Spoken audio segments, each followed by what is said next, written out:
హిమాచల్ ప్రదేశ్పై మళ్లీ ప్రకృతి తన ప్రకోపాన్ని చూపించింది. తీవ్రస్థాయి వర్షాల వల్ల కొండ చర్యలు విరిగిపడ్డాయి. భారీ వరదల వల్ల కెరాట్పూర్ మనాలి జాతీయ హైవేపై నష్టం జరిగింది. దీంతో మండి మనాలిలో ట్రాఫిక్ పూర్తిగా స్తంభించిపోయింది.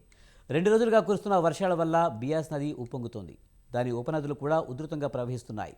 అనేక ప్రాంతాల్లో ఎమర్జెన్సీ చర్యలు చేపడుతున్నారు. జాతీయ రహదారి పలు ప్రదేశాల్లో బ్లాక్ అయింది.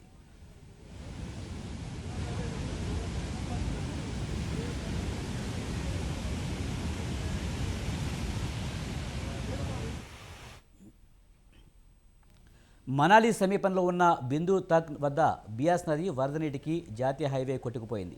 దీంతో పాపులర్ టూరిస్ట్ కేంద్రానికి రాకపోకలు తెగిపోయాయి.